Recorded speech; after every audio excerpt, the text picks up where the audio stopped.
Bismillahirrahmanirrahim.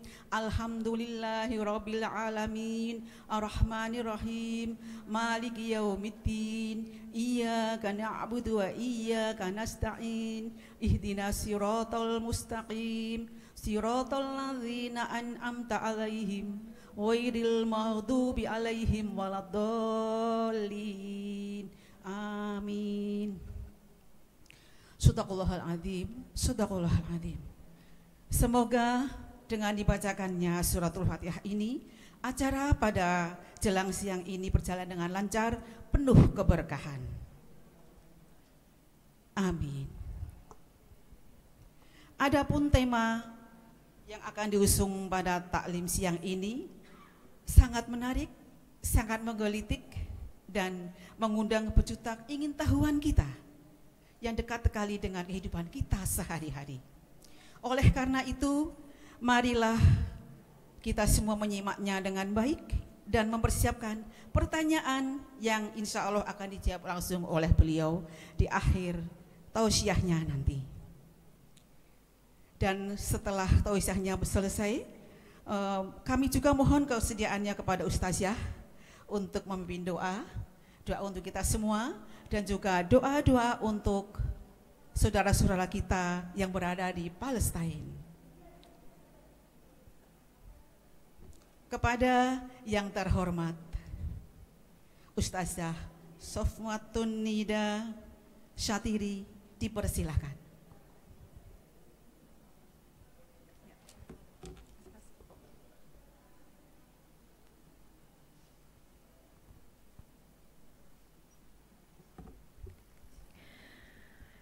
Bismillahirrahmanirrahim.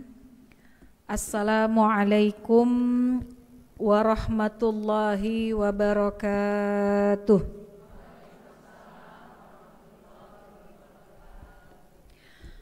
Alhamdulillah, alhamdulillahilladzi an'ama alaina bini'matil iman wal islam wasihah wassalamah wal afiyah.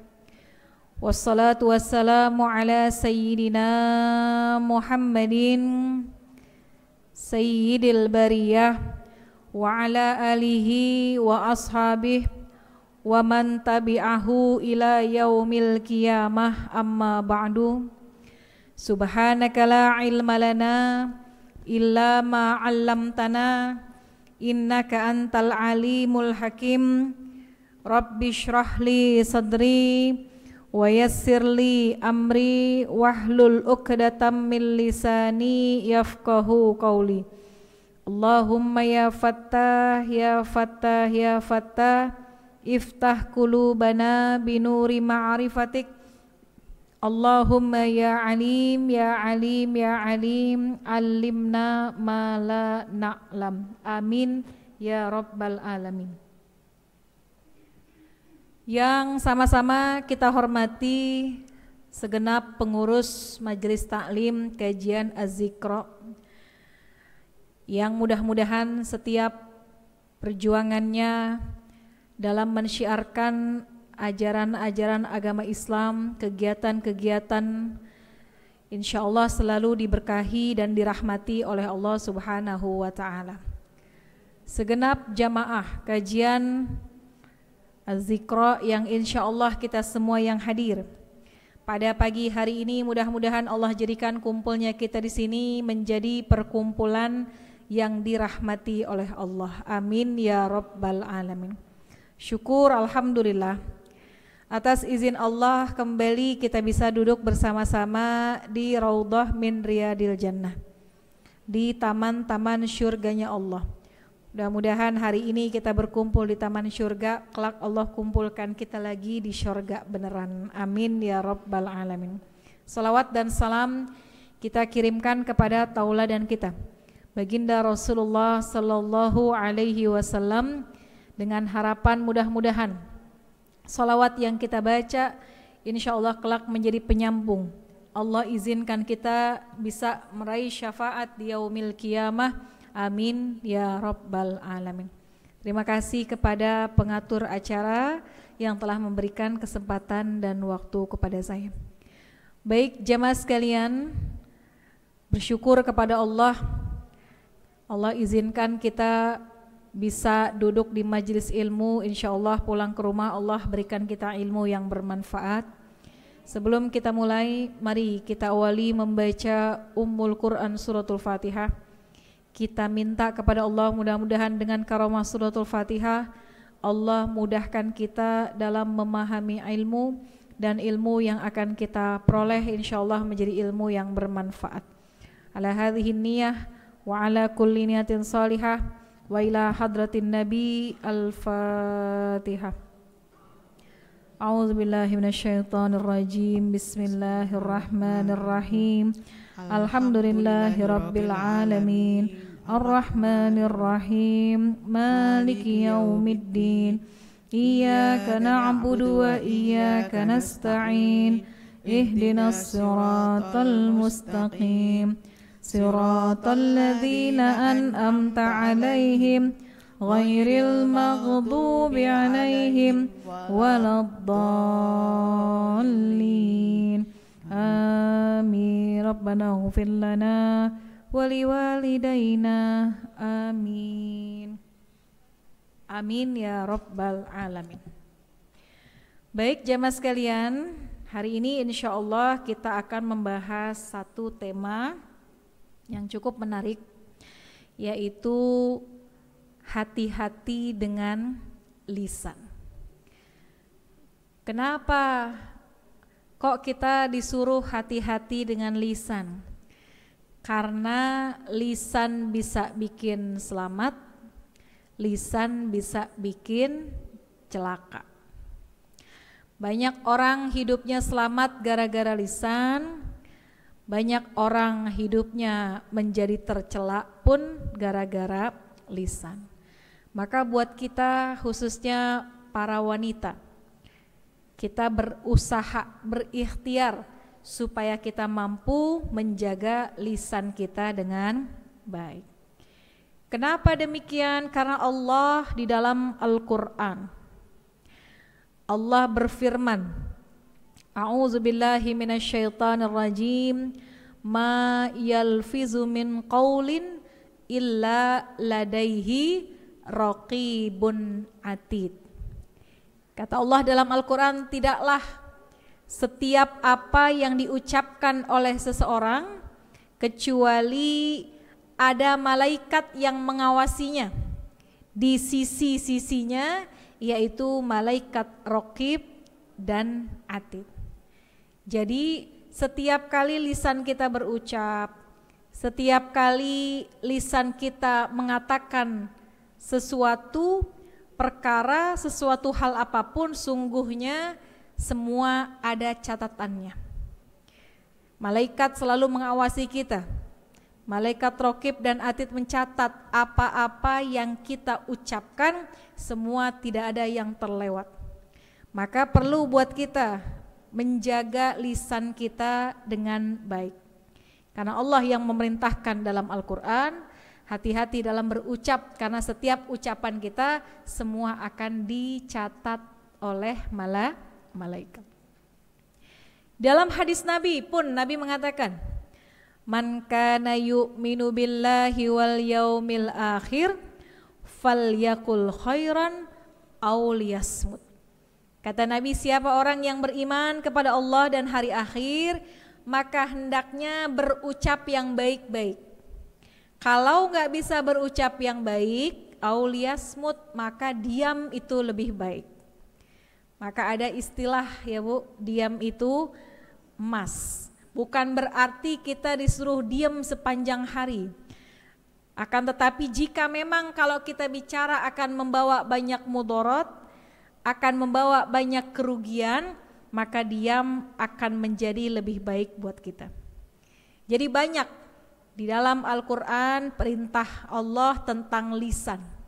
Dan banyak hadis-hadis Nabi yang mengatakan bahwa pentingnya menjaga lisan. Di dalam Al-Quran, Allah sering mengucapkan perintah untuk berucap dengan baik. Apa di antaranya? Qaulan layyinan. Kalau ngomong biar lembut. Qaulan ma'rufa. Kalau ngomong biar baik. Qaulan karima juga sama. Qaulan sadida. Kalau ngomong ditampung dulu. Sadida itu seperti tempat menampung. Jadi kalau kita mau ngomong ditampung dulu, difikirkan dulu baru ngomong. Jangan terbalik. Udah ngomong baru dipikirin. Ya, diperintahkan untuk qaulan sadida. Kalau bicara ditampung dulu. Kalau bicara dengan baik. Maka lisan ini bisa menjadi dua mata uang. Di satu sisi lisan bikin selamat, di satu sisi lisan bisa bikin celaka. Yang mana dulu yang kita bahas? Yang selamat dulu. Gimana caranya Ibu supaya lisan kita bisa selamat? Kata ulama, lisanul barokah arba'ah. Kalau pengen lisanmu berkah, kalau pengen kita menjaga lisan kita dengan baik, maka sibukin lisan dengan 4 perkara. Lisanul barokah arba'ah. Kalau pengen lisan kita baik, sibukin lisan dengan 4 perkara. Apa yang pertama? Lisanun likasroti zikri. Kalau pengen lisan kita baik, lisan kita berkah, pakai lisan, sibukin lisan kita untuk berzikir kepada Allah. Kenapa lisan kita disuruh perbanyak zikir? Kalau kita sibuk berzikir, lisan kita nggak sempat melakukan hal-hal yang mudarat. Kalau lisan kita sibuk berzikir, lisan kita nggak sempat untuk sibuk membongkar aib-aib saudara kita. Dan zikir menjadi obat buat hati kita. Ala bidzikrillah tatmainnul qulub. Ketahuilah dengan zikir kepada Allah, hati kita akan menjadi tenang. Zikir adalah amalan ibadah yang paling sederhana. Waktunya enggak khusus, tempatnya enggak khusus ya. Dalam keadaan bagaimanapun zikir bisa kita lakukan. Zikir apa? Apapun boleh. Yang paling utama tentunya kita bertasbih kepada Allah. Subhanallah walhamdulillah wala ilaha illallah wallahu akbar. Yang juga gak boleh ketinggalan zikir istighfar. Kenapa kita istighfar? Karena kita manusia banyak dosanya. Maka dengan istighfar Allah membuka pintu ampunan seluas-luasnya. Apalagi yang gak boleh kelewatan, zikir baca sholawat. Sebagai bentuk cinta kita kepada Nabi Muhammad sallallahu alaihi wasallam. Maka kalau pengen lisannya berkah, kata ulama, lisanun likasroti zikri, banyakin pakai lisan buat berzikir. Yang kedua, apa yang menjadikan lisan kita berkah? Ulama mengatakan lisanun likasroti doa. Kalau pengen berkah lisannya, banyakin lisan pakai buat berdoa. Doa apa? Doa apapun sesuai hajat kita. Karena setiap kita Ibu punya hajat yang berbeda-beda. Ada yang besar hajatnya di anak, ada yang besar hajatnya di badannya biar sehat, ada yang besar hajatnya di suami, ada yang besar hajatnya di ekonomi, di rumah tangga. Apapun hajat kita, panjatkan melalui doa-doa kita. Semakin sering doa dibaca, semakin tajam asahannya. Semakin sering doa dibaca, semakin cepat diijabahnya. Jadi jangan pernah bosan berdoa sekalipun doanya sama. Yang dibaca berulang-ulang emang doanya itu lagi. Pagi itu, siang itu, malam itu gitu ya. Semakin sering kita baca ulang-ulang, insya Allah doa itu akan semakin tajam.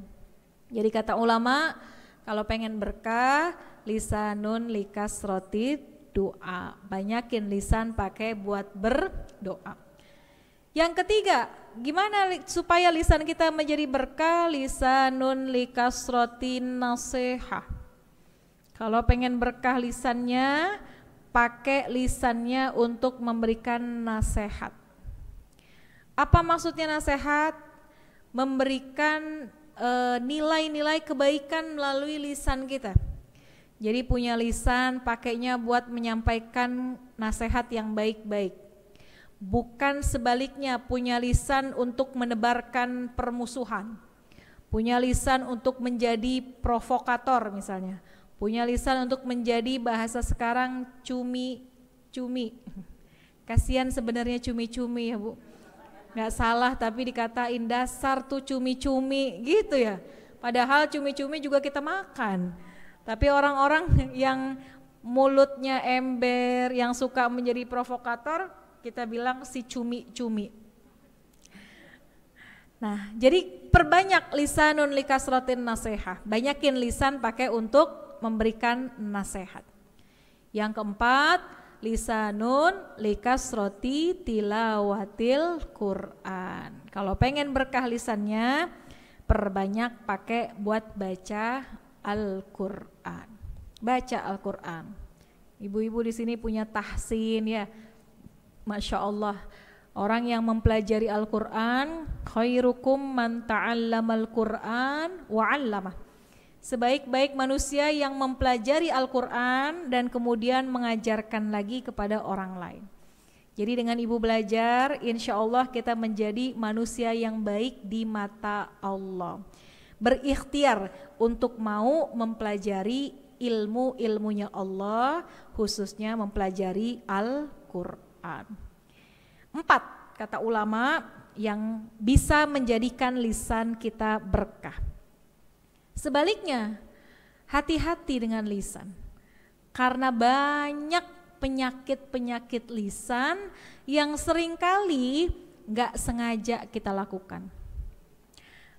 Nabi dalam satu hadisnya mengatakan, inna abghadakum ilayya wa ab'adakum minni yaumal qiyamah. Kata Nabi, ada orang yang aku benci dan nanti dia jauh dariku di hari kiamat. Padahal kita pengen banget ada dekat dengan Nabi. Pengen banget Nabi mengenali kita. Pengen banget Nabi memberikan syafaat kepada kita. Tapi jangan sampai asbab lisan kita justru harapan kita menjadi sia-sia. Apa kata Nabi? Ada 3 kelompok yang mereka kelak jauh dariku di yaumil qiyamah. Pertama, as-sarsarun. Kedua, al-mutasyaddiqun. Ketiga, al-mutafaihikun. Ada 3 kata Nabi. Orang yang jauh dariku di yaumil qiyamah, pertama namanya as-sarsarun. Pakai sa. As-sarsarun.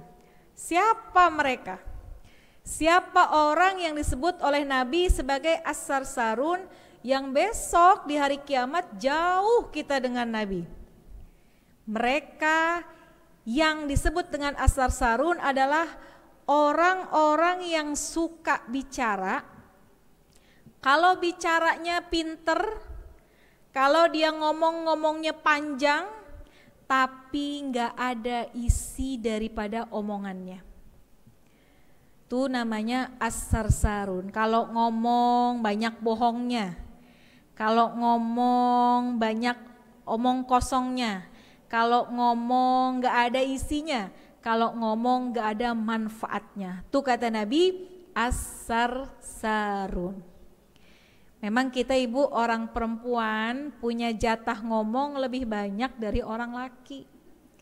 Kalau kita perempuan berapa kata Bu? 20.000 kata. Kalau orang laki cuma 7.000 kata. Jadi kita 3 kali lipat daripada orang-orang laki-laki. Makanya kalau suami kita nanyanya 1, ibu bisa jawabnya panjang. Bisa jawabnya bererot gitu ya. Itu menjadi salah satu bagian dari dari kodrat kita. Boleh, tapi pakailah lisan kita kalau bicara yang banyak ada isinya. Kalau bicara yang panjang, bicara dengan kejujuran. Karena banyak orang yang banyak ngomongnya tapi nggak ada isinya. Cuma hanya bualan-bualan aja supaya bisa diterima di lingkungannya.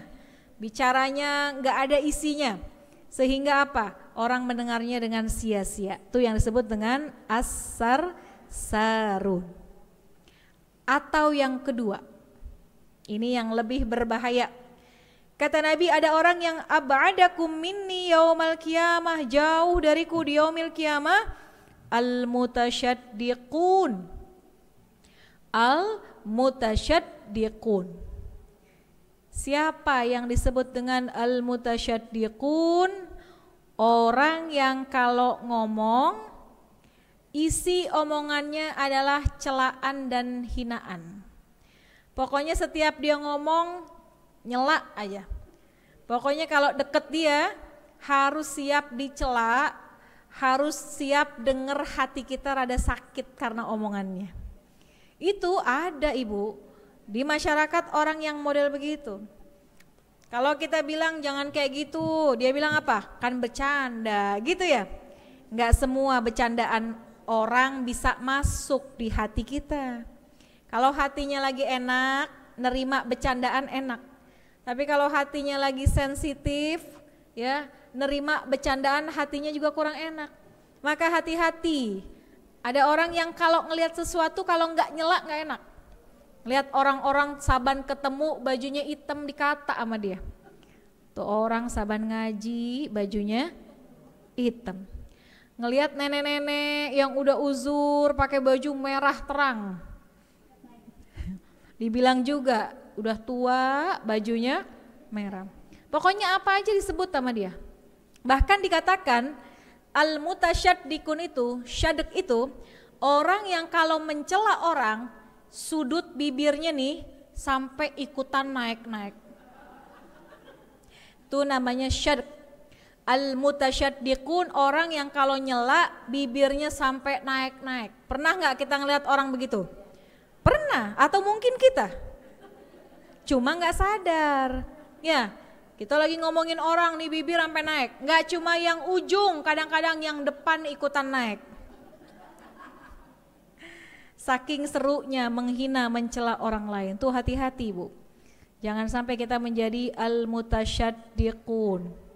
Kadang-kadang ada orang memberikan isyarat kepada orang pakai mulutnya. Contohnya, ada orang lagi ngobrol sama bestinya. Kan ibu-ibu sekarang kan punya besti-bestian ya Bu.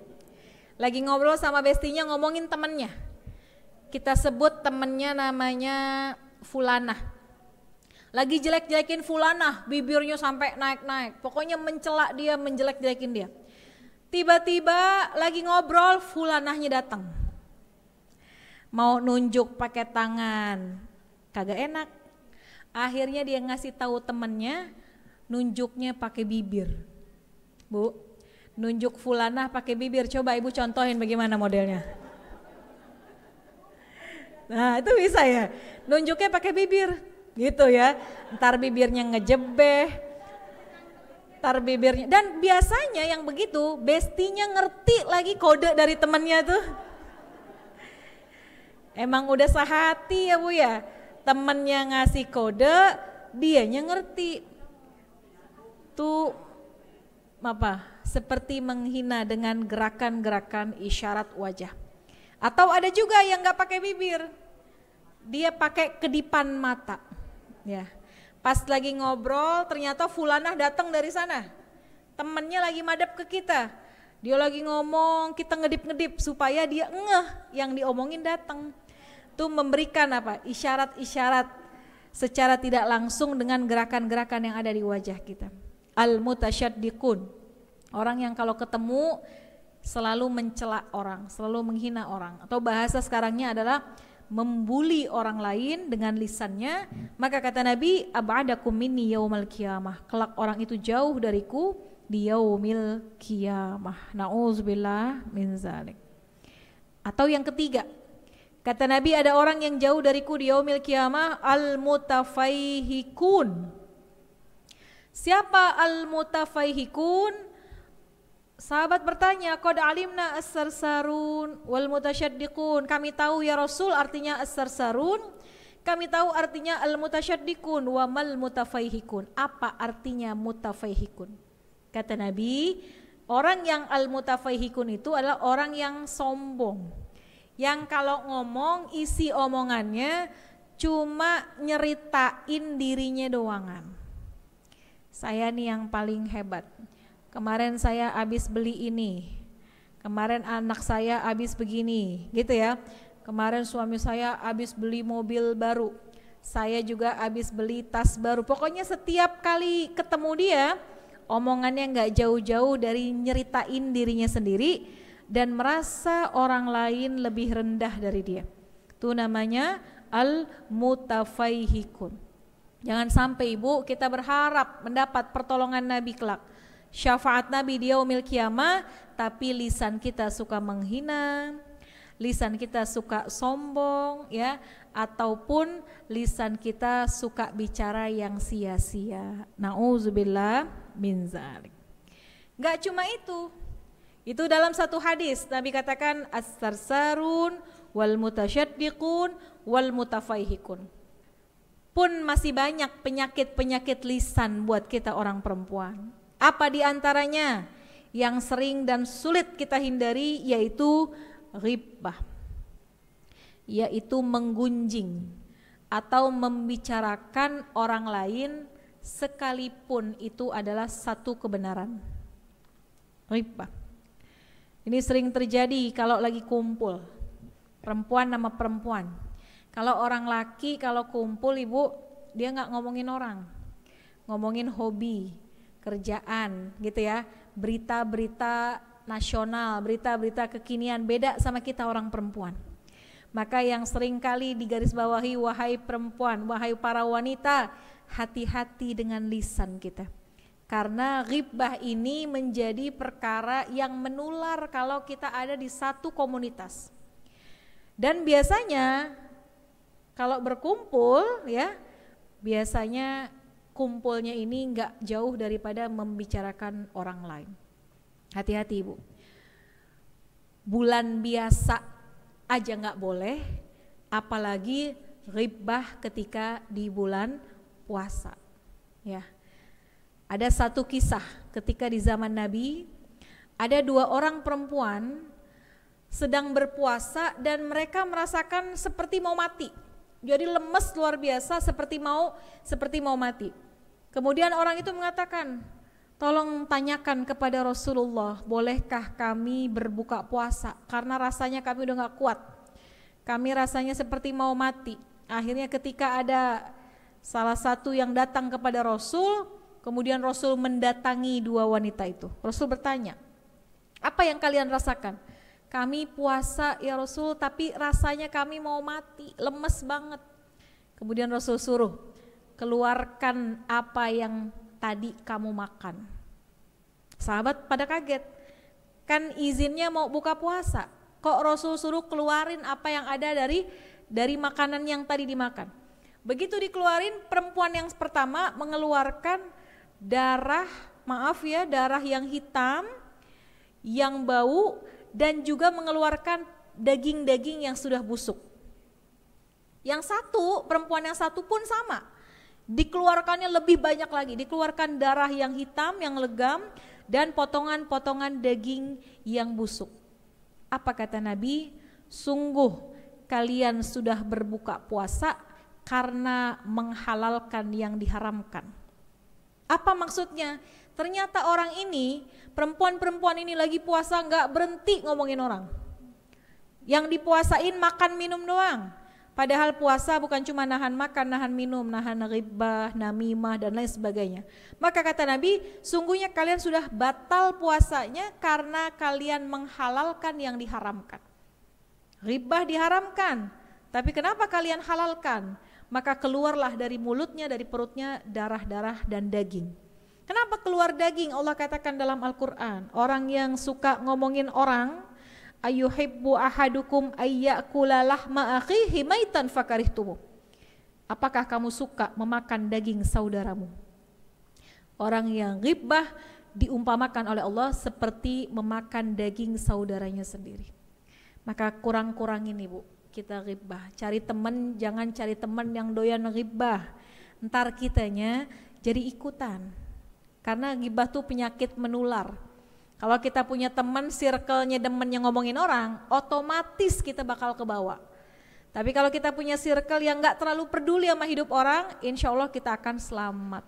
Maka carilah teman yang bisa menyelamatkan dunia dan akhirat kita. Amin ya Rabbah. Jadi yang keempat adalah hati-hati dengan perkara ghibah. Yang kelima, apalagi selain as-sarsarun, al-mutasyaddiqun, al-mutafahikun, kemudian ghibah, ada namanya namimah. Apa itu namimah? Tukang ngadu domba. Tukang ngadu domba. Hidupnya cari aman. Kesana lain, kesini lain, ya.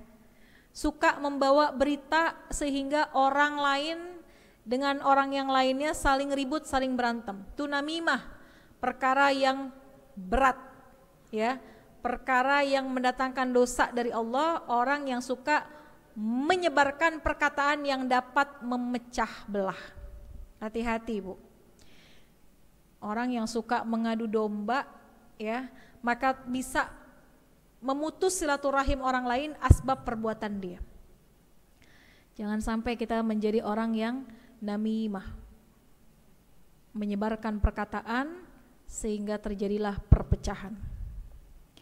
Kemudian apalagi yang menjadi perkara-perkara lisan? Di antaranya ya, suka memberikan sindiran-sindiran. Sindiran kadang-kadang lebih nyakitin daripada diomongin langsung ya Bu. Sindiran-sindiran itu lebih gak enakin buat yang denger. Buat kita yang suka nyindir-nyindir, udah jangan lagi kita melakukan hal-hal yang seperti itu. Biasanya kalau orang nyindir orang, ya ada dilandasi dengan perasaan hasad. Dia nyindir orang dengan perasaan sirik.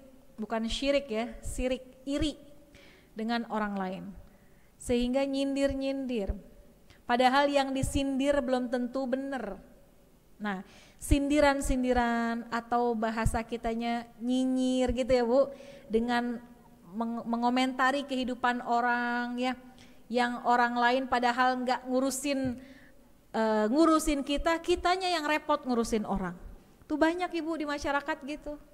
Orang repot banget ngurusin hidup kita. Padahal kita juga nggak pernah repot dengan kehidupan dia. Maka orang-orang yang model begini ini harus hati-hati. Jangan sampai lisan kita menjadi celaka karena suka memberikan sindiran kepada orang lain. Baik melalui langsung ataupun melalui sosial media. Ini kadang orang-orang ya, kebanyakan ibu-ibu ya, perang di sosial media, perang di status. Ya, yang akhirnya orang yang nggak tahu jadi tahu. Jadi kalau ibu lagi selisih sama temennya, nggak usah naikin status. Buat apa? Tujuannya apa? Supaya dunia juga tahu kita lagi berselisih, kan nggak perlu. Ntar pas kita udah baikan, kita jadi malu sendiri. Ya, makanya hal-hal model begitu nggak perlulah kita share ke sosial media. Ya, emang dasar gitu kan ibu-ibu kalau nulis status tuh, saya lihat. Oh, dia lagi nulis begini. Temennya, bestinya pun kurang lebih sama. Jadi kan kita jadi apa? Jadi menyimpulkan, oh dia sama dia lagi berantem. Karena dua-duanya main sindiran. Pun terhadap suami nggak usah nulis di status. Ya, ini ya Allah banyak banget ibu-ibu yang nulis di status, andaikan suami saya begini. Dan itu dibaca oleh banyak orang.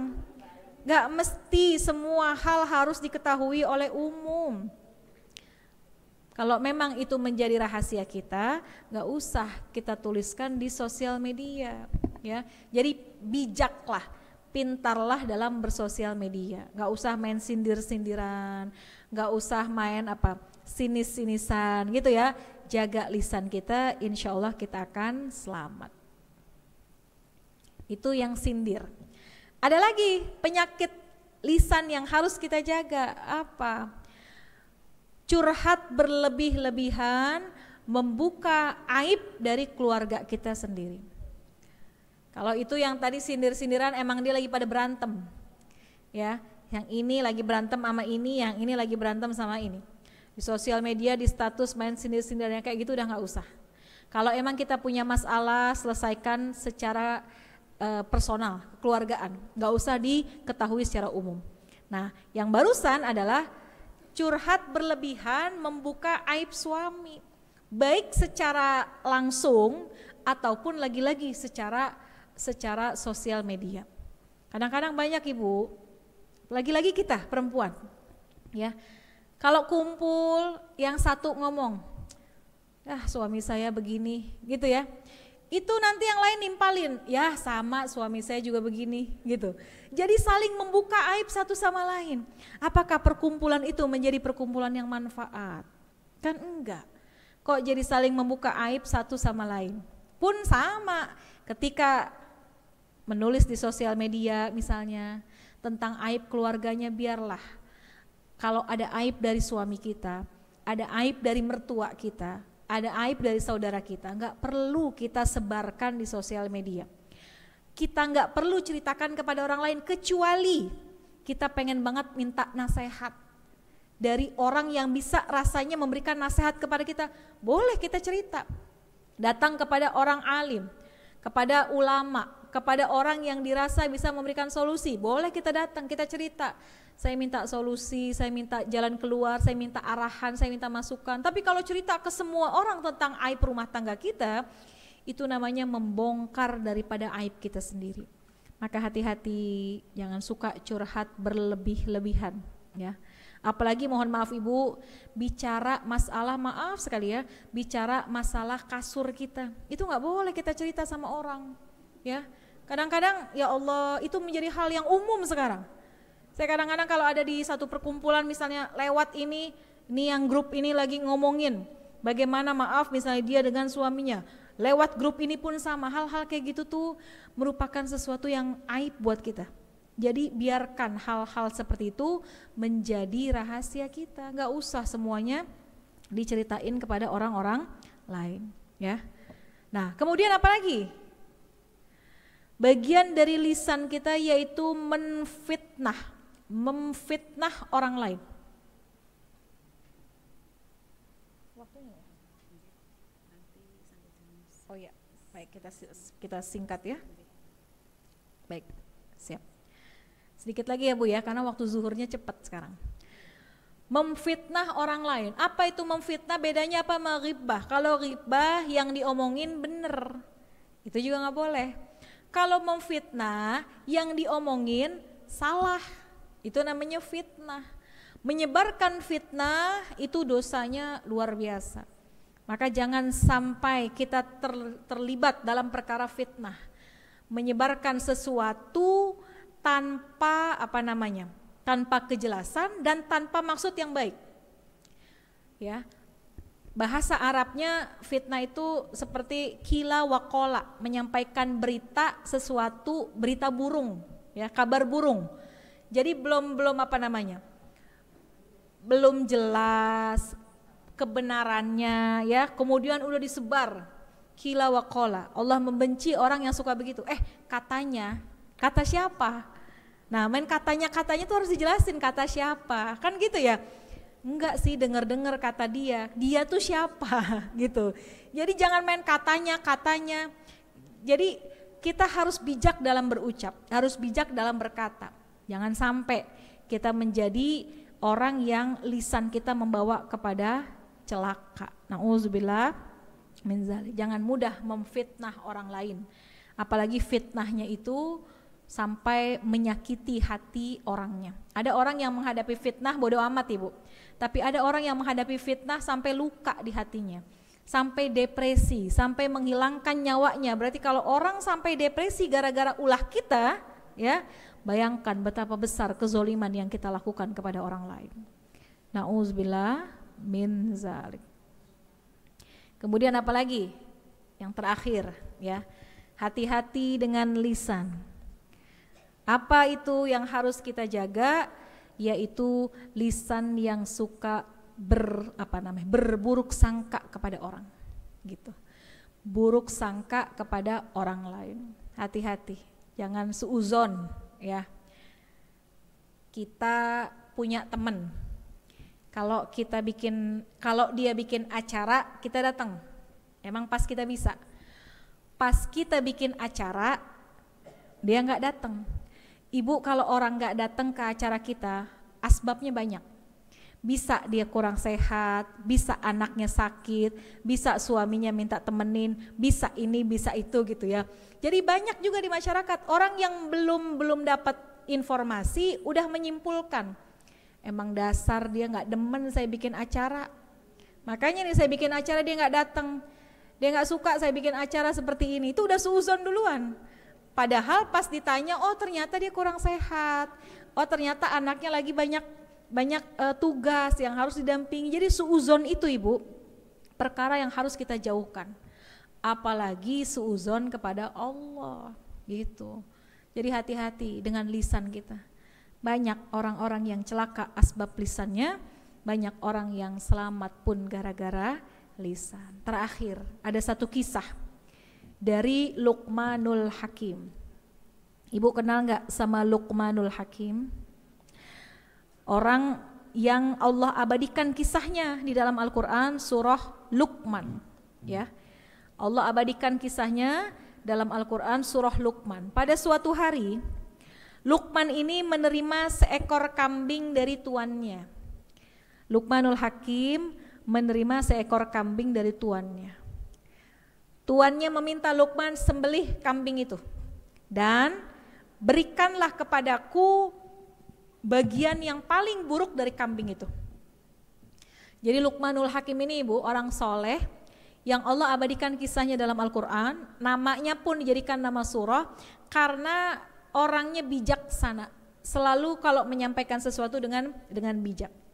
Maka ketika ia menerima seekor kambing dari tuannya, disuruh sembelih, kata tuannya, kasih kepadaku bagian yang paling buruk. Selesai disembelih, dibawa deh itu 2 bagian yang paling buruk kepada tuannya. Kata Luqmanul Hakim, wahai tuanku, ini bagian paling buruk dari kambing. Apa yang diambil? Yang pertama hati kambing, yang kedua lidah kambing. Ya, hatinya dengan lidahnya. Kemudian beberapa selang dikasih lagi kambing oleh tuannya. Wahai Luqmanul Hakim, potong nih kambing. Potong nih kambing dan berikan 2 bagian yang terbaik untukku. Setelah dipotong, ya, diambil bagian terbaik, dikasih ke tuannya. Wahai tuan, ini adalah bagian terbaik dari kambing itu. Apa yang dikasih? Hatinya dengan lidahnya. Tuannya bilang, kemarin pas saya minta yang buruk kamu kasih hati sama lidah. Sekarang aku minta yang baik pun kamu kasih hati dan lidah. Kenapa sama? Kata Luqmanul Hakim, karena dua-duanya bisa membawa kepada kebaikan dan dua-duanya bisa membawa kepada keburukan. Orang yang hatinya baik, lisannya bisa menjadi baik. Orang yang hatinya buruk, lisannya pun bisa menjadi buruk. Maka hidup pinter-pinter kita menjaga hati, pandai-pandai kita menjaga lisan kita. Mudah-mudahan Allah selamatkan kita, dunia kita selamat, akhirat kita juga selamat. Amin ya rabbal alamin. Jadi yuk kita manfaatkan lisan kita. Kalau lisan pengen berkah, banyak zikir, banyak doa, banyak menyampaikan nasihat, dan banyakin baca Al-Quran. Kalau lisan kita pengen celaka, banyak hal-hal yang sudah dijelaskan tadi. Mudah-mudahan Allah pelihara kita menjadi lisan yang baik, lisan yang selamat, lisan yang bisa membawa kita masuk ke dalam syurga. Amin ya rabbal alamin. Nah, sekian dulu Ibu pelajaran kita pada hari ini. Mudah-mudahan ada manfaatnya, dan jika ada pertanyaan dipersilahkan. Silakan ibu-ibu, barangkali ada pertanyaan. Karena mengingat waktu, jadi mungkin satu dulu ya ibu-ibu. Silakan. Baik.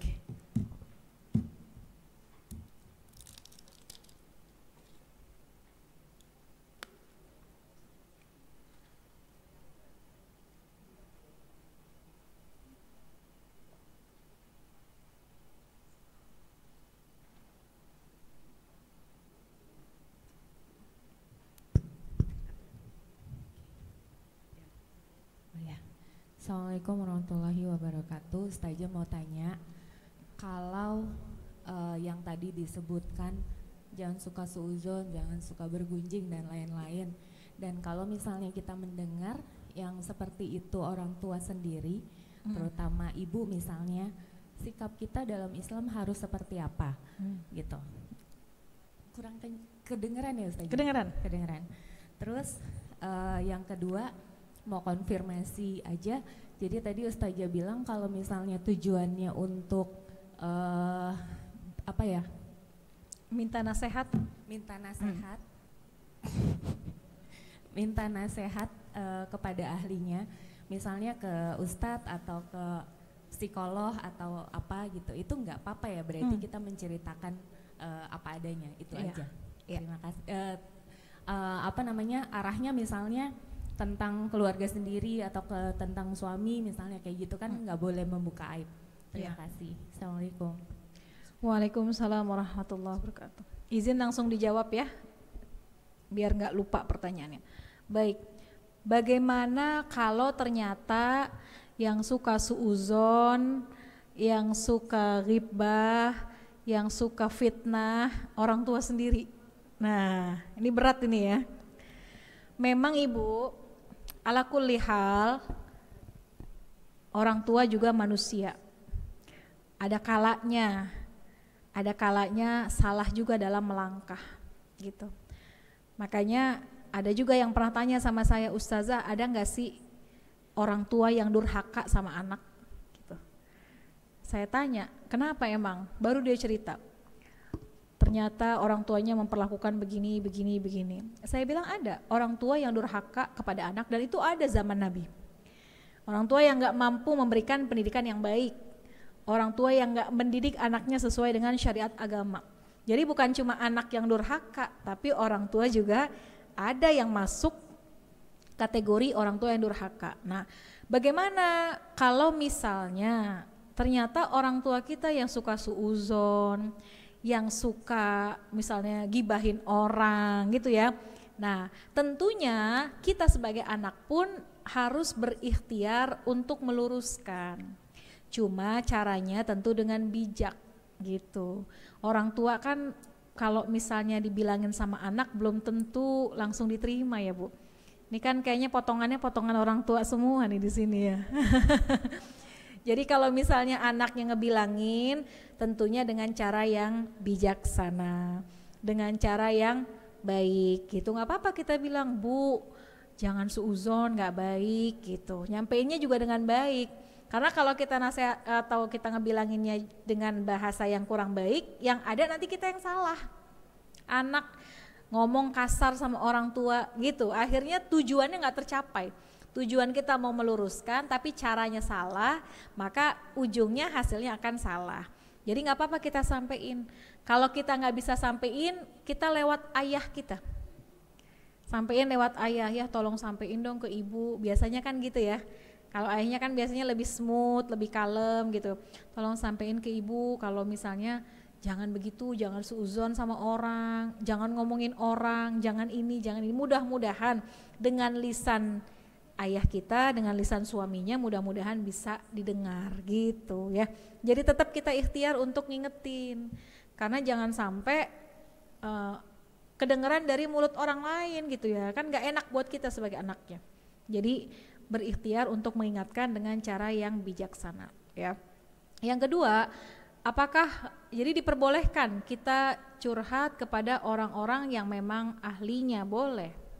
Karena kita kadang-kadang gak bisa menghadapi permasalahan sendiri, atau kita gak bisa mencari solusi, maka kita datang misalnya ke psikolog buat masalah yang memang sudah mengganggu kejiwaan kita, ke ustadz, ke ustazah gitu ya, yang memang kita harapkan bisa mendapat arahan sesuai dengan syariat ajaran Islam ya.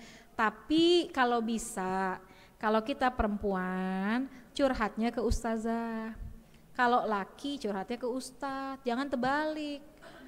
Yang perempuan curhatnya ke ustadz, yang laki curhatnya ke ustazah. Ustazah kan juga manusia ya. Jangan sampai akhirnya tujuannya cerita, ujungnya lain lagi modelnya. Jadi gitu, cerita boleh untuk mendapatkan pemahaman, untuk mendapatkan masukan. Kadang-kadang kita pengen cerita pun kadang-kadang bukan karena pengen nerima masukan, cuma pengen ngeluarin isi dari kepala kita. Boleh kepada orang yang memang kita percaya dia bisa menjaga daripada rahasia atau menjaga aib kita, gitu ya. Wallahu a'lam. Baik. Masih ada ibu-ibu, satu lagi ya.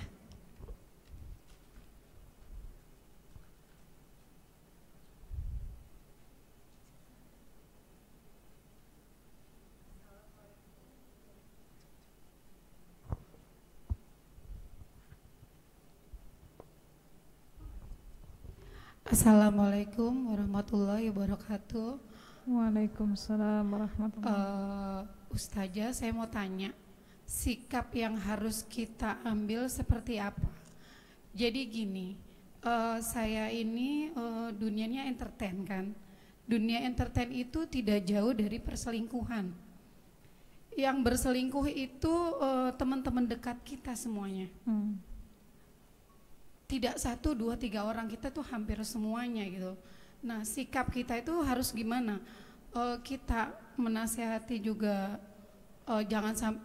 Jadi saya juga suka bingung. Saya menghindar. Teman-teman itu sampai bertanya kenapa menghindar. Sebenarnya saya menghindar, menjauhi. Saya nggak pengen nasihatin gitu. Saya nggak pengen nasihatin karena takut salah. Tapi selalu di depan mata gitu. Jadi sikap saya itu harus gimana? Iya. Mau nasihatin takut salah, nggak dinasihatin di depan mata. Terima kasih Ustazah. Iya. Masya Allah. Berada di lingkungan yang tidak sejalan sama kita, ya. Orang-orang yang berada di sekitar kita menganggap perselingkuhan itu sesuatu yang biasa, umum. Memang di akhir zaman begitu. Yang benar dibilang salah, yang salah dibilang benar. Kalau kita benar, kita lempeng, seolah-olah kita nggak berada di circle-nya mereka, atau seolah-olah kita dinilai sebagai orang yang sok suci misalnya, karena mereka menilai kemaksiatan sebagai satu bentuk ketaatan. Nah, ini yang bahaya. Ya, harusnya ya ketaatan adalah ketaatan, kemaksiatan adalah kemaksiatan. Tapi di akhir zaman orang menganggap kemaksiatan sebagai sesuatu yang umum, yang biasa. Justru orang yang taat dianggap sebagai sesuatu yang aneh gitu. Kita tetap lurus, kita tetap baik. Mereka menganggap kok aneh sih, kok nggak ikut sih dalam pergaulan bebas misalnya. Nah, gimana buat kita? Dikatakan man ra'a minkum munkaron, siapa di antara kalian yang melihat kemungkaran, falyughayyir biyadihi, maka rubahlah dengan tanganmu. Fa illam yastati, kalau enggak bisa merubah dengan tangan, fabilisani, ingetin dengan lisan. Ya, nasehatin pelan-pelan secara hati ke hati ngobrolnya. Fa illam yastati, kalau enggak bisa juga, fabiqalbih, maka doain dia. Wazalika adhaful iman, dan itu iman yang paling rendah. Maksudnya apa? Kita udah nggak bisa ngingetin, mereka merasa paling benar. Ya, kita mencoba ngebilangin, mereka juga menolak. Maka gimana langkah kita? Pertama, kita tetap melihat bahwa perselingkuhan sebagai satu kemungkaran. Itu dulu. Nggak boleh tersirat, oh ya nggak apa-apa juga kali ya selingkuh. Nah, itu nggak boleh. Jadi membenarkan satu kemungkaran itu akhirnya jadi kita ikutan. Jadi yang pertama, kita meyakini bahwa perbuatan itu adalah perbuatan mungkar, perbuatan yang tercela. Itu yang pertama. Kedua, ketika kita nggak bisa untuk memberikan nasihat, maka bawalah mereka dalam doa kita. Doain supaya Allah luruskan hatinya. Allah berikan dia hidayah untuk kembali ke jalan yang benar. Allah kan kasih kita akal buat apa sih, Bu? Buat berpikir, oh ini boleh apa enggak nih? Oh ternyata selingkuh atau senang dengan pasangan orang lain enggak boleh. Ini akal kita suruh berpikir. Karena enggak boleh, maka jangan diterusin. Nah, kalau mereka yang akalnya kalah dengan imannya, Maka mereka berpikir ya udah nggak apa-apa, toh untuk hiburan doang, untuk di tempat kerjaan doang, ntar juga pulang ke rumah tetap kok kasih nafkah, tetap kok tidak menghilangkan kewajiban. Nah, kenapa? Akalnya lebih maju daripada imannya. Buat kita, iman kita harus lebih depan daripada akal kita, gitu ya. Jadi bantu dengan doa, mudah-mudahan Allah berikan hidayah. Amin ya rabbal alamin.